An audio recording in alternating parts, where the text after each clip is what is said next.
ধরেন আপনি এক্ষুনি এই মুহূর্তে মারা গেছেন, আপনার তাওবা করার সময় নেই, আপনার শখের ফোন, আপনার ফেসবুক, টিকটক, ইউটিউব সব কিছু পড়ে থাকবে, আপনি কিন্তু মৃত্যুর জন্য প্রস্তুত না, কিন্তু আপনি তাওবাও করেন না, আপনার অনেক গুনাহ আছে আল্লাহর দরবারে, আপনি কিভাবে তাওবা করবেন? আপনার তো আর সময় নেই, আপনি মারা গেছেন, আপনার তাওবার দরওয়াজা বন্ধ হয়ে গেছে, আমলের দরওয়াজা বন্ধ হয়ে গেছে, তখন আপনার কি করা যায়? আপনি তো কোনো কিছুই করার সুযোগ নেই, কারণ আপনি মারা গেছেন।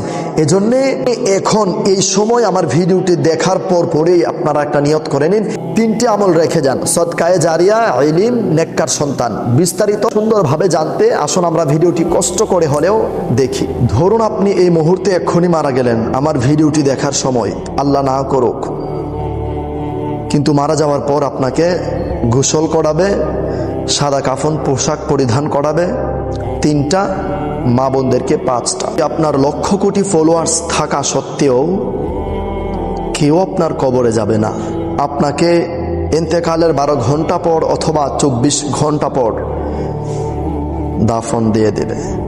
আপনার সব কিছু বন্ধ, আপনি তো মৃত্যুর জন্য প্রস্তুত ছিলেন না, আপনার ধারণা ছিল আরও কিছুদিন বাঁচব, তাওবা করব, তারপর মারা যাব, তাওবা করে। কিন্তু দেখেন আপনি তাওবা করার আগে আপনার মৃত্যু হয়ে গেল।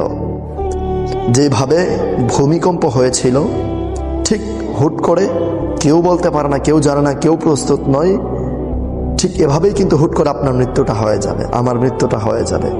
আমারও এই মুহূর্তে মৃত্যু হয়ে যেতে পারে।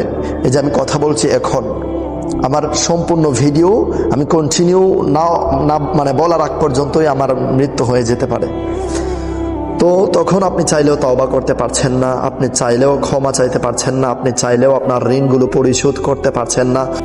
তখন তো আপনার তাওবার দরওয়াজা বন্ধ হয়ে যাবে, আপনার আমলের দরওয়াজা বন্ধ হয়ে যাবে, সব কিছু বন্ধ হয়ে যাবে। তখন আপনি চিৎকার চেঁচামেচি করলেও কোনো কাজ হবে না। আপনার নিথর দেহ লাশে রূপান্তরিত হয়ে একদম শক্ত হয়ে আপনি পড়ে থাকবেন। আপনি সব বুঝতে পারবেন, কিন্তু আপনি একটু নাড়াচাড়াও দিতে পারবেন না, কাউকে কিছু বলতে পারবেন না। তখন শুধু একটি আফসোস আপনার হবে, আমি তো এখনো তাওবা করিনি, আমি কিভাবে মারা গেলাম, হায় আফসোস। প্রথমে আপনি এটাকে স্বপ্ন মনে করবেন যে আমি স্বপ্ন দেখছি, কিন্তু যখন এই স্বপ্ন আর কখনোই ভাঙবে না, যখন কবরে রেখে সবাই চলে আসবে, নোমান নামক একজন ফেরেশতা আপনার কবরে এসে আপনাকে উঠিয়ে বসিয়ে রাখবে, এবং এরপর 2জন ফেরেশতা আসবে, মুনকার নাকির। এই 2জন ফেরেশতা আসার পর তারপর আপনার খেয়াল হবে, হায় আফসোস, আমি তো কবরে চলে আসছি, আমি তো কবরে, সত্যি আমি মারা গেছি। তো যাই হোক, আপনি মারা গেছেন, আপনার সব কিছু বন্ধ। এবার আপনার দুনিয়াতে থাকাকালীন সময়ে এই আফসোসগুলো আপনার ইন্তেকালের পর আপনার এই আফসোসগুলো থেকে গেল যে আপনি তাওবা করতে পারেননি, কিছু করতে পারেননি, আল্লাহর জন্য কিছুই করতে পারেননি, আপনি মারা গেছেন। নাফরমানি করার কারণে আপনি জাহান্নামী হয়ে যাবেন আজীবন, কিয়ামতের আগ পর্যন্ত জাহান্নামী আপনি, আয় আফসোস। কিয়ামত হওয়ার পরেও জাহান্নামী, যার কোনো শেষ নেই। তো নবীজি করিম সাল্লাল্লাহু আলাইহি ওয়া আলিহি ওয়াসাল্লাম বলেন, ইমানদারগণেরা একটু চালাকি করো, 3টা জিনিস রেখে যাও, মৃত্যুর পরেও যেন তোমার কাজে আসে। আর সেই 3টি জিনিসের প্রথম নাম্বার হচ্ছে সদকায়ে জারিয়া, আর সেটি হচ্ছে এমন একটি অনুদান যার সওয়াব কখনোই বন্ধ হয় না। যেমন কোনো মসজিদে আপনি একটা ফ্যান দিয়েছেন, মসজিদের একটি মাইক দিয়েছেন যেটি দিয়ে আজান দেওয়া হয়, কোরআন তেলাওয়াত করা হয়, আলোচনা ওয়াজ নসিহত করা হয়, অথবা আপনি মসজিদের একটি পাপোশ দিয়েছেন, মসজিদের একটি টাইলস দিয়েছেন, আপনি মসজিদের ইমাম সাহেব যেখানে দাঁড়িয়ে নামাজ আদায় করে সেখানে একটি জায়নামাজ দিয়ে দিয়েছেন। তো এটা একদম সদকায়ে জারিয়ার আমল, সদকায়ে জারিয়ার একটি ফায়েজ আপনি পেয়ে গেলেন। অথবা আপনি রাস্তার পাশে একটি টিউবওয়েল বসিয়ে দিয়েছেন, আপনি রাস্তা ঠিক করে দিয়েছেন, রাস্তার পাশে আপনি গাছ লাগিয়ে দিয়েছেন, যে গাছের ফল মূল, গাছের ছায়ায় মানুষ বেঁচে থাকতে পারে, মানুষের সুবিধা হয়। এই ধরনের কাজগুলো হচ্ছে সদকায়ে জারিয়া।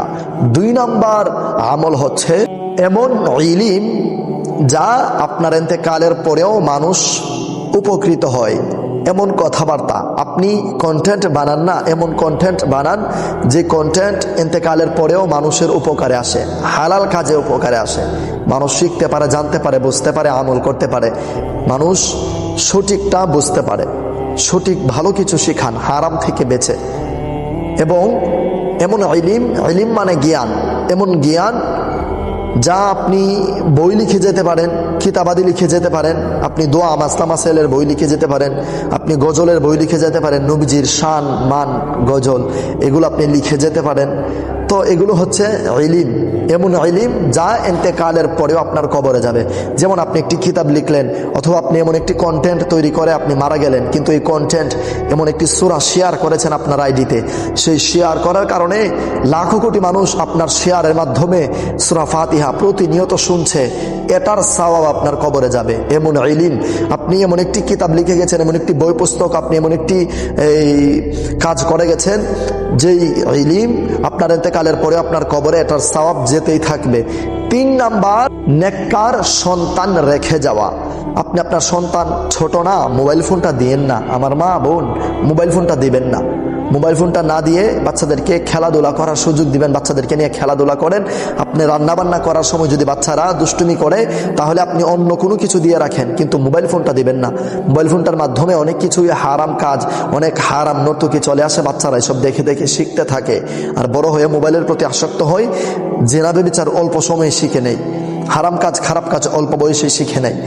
তো মোবাইল ফোন না দিয়ে আপনি বাচ্চাকে কায়দা শিখান, আলিফ বা তা থা জিম হা এগুলো শিখান, সূরা কিরাত শিখান, দোয়া দুরুদ মাসলা মাসাইল এগুলো শিখান, বাচ্চাকে নামাজ শিখান, বাচ্চাকে মাদ্রাসায় পড়ান, ভালো মাদ্রাসায়, ভালো সুন্নি মাদ্রাসায় ভর্তি করান, যে মাদ্রাসায় পড়ে আলেম হবে, দাওয়াত ইসলামীর মাদ্রাসায় ভর্তি করান, যেখান থেকে বাচ্চারা অনেক নেককার সন্তান হবে এবং ফরহেজগার মুত্তাকি হবে, আদর্শবান সন্তান হবে, যা ইন্তেকালের পরেও আপনার সন্তান আপনার জন্য যে কোনো প্রান্তে দাঁড়িয়ে দোয়া করে, আপনার কবরের পাশে দাঁড়িয়ে দোয়া করে, আপনার জানাজা পড়ে, আপনার জন্য প্রতি মোনাজাতে কান্নাকাটি করে, আল্লাহর দরবারে ফরিয়াদ করে, আপনার জান্নাতের জন্য, আপনার নাজাতের জন্য এমন কিছু রেখে যান। এই 3 নাম্বার হচ্ছে নেককার সন্তান রেখে যাওয়া। যা নেককার সন্তান, যদি আপনার সন্তান বিয়ে করার পর আপনার যদি নাতি হয়, আপনার সন্তান আপনার নাতিও কিন্তু ভালো কিছু শিখাবেন, কারণ আপনি আপনার সন্তানকে ভালো কিছু শিখিয়েছেন, আপনার নাতি আপনার পতিকে ভালো কিছু শিখিয়ে যাবেন। ঠিক এভাবে কিয়ামত পর্যন্ত ভালো কিছু মানে একের পর এক শিখিয়ে যাবে, যার সওয়াব আপনার কবর পর্যন্ত পৌঁছে যাবে ইনশাআল্লাহ। আমি যেইভাবে আপনাদেরকে আজকে এই কথাগুলো বললাম, ধরেন আমি ইন্তেকাল করলাম, ইন্তেকালের পরেও আমার কথাগুলো রয়ে যাবে, মানুষ শুনবে, শিখবে, জানবে। আমার আল্লাহ যদি দয়া করে এটা সদগায়ে জারি আর আমলে কবুল করে, আর আপনারাও যারা এই ভিডিওটি প্রচুর পরিমাণে শেয়ার করবেন, টাইমলাইনে রাখবেন এবং অন্য মানুষদেরকে শেয়ার করে শিখার, বোঝার, সঠিকটা জানার সুযোগ করে দেবেন। শেয়ার করার মাধ্যমে আপনারাও কিন্তু সদগায়ে জারিয়ার সওয়াব পেয়ে যাবেন ইনশাআল্লাহ। আমার প্রিয় মা ও বোনেরা, প্রিয় ভাই বাবারা, আশা করছি আপনারা সকলে বুঝতে পেরেছেন। আজকের ভিডিওটি প্রচুর পরিমাণে শেয়ার করে সারা বিশ্বে ছড়িয়ে দিন। আসসালামু আলাইকুম ওয়া রাহমাতুল্লাহ।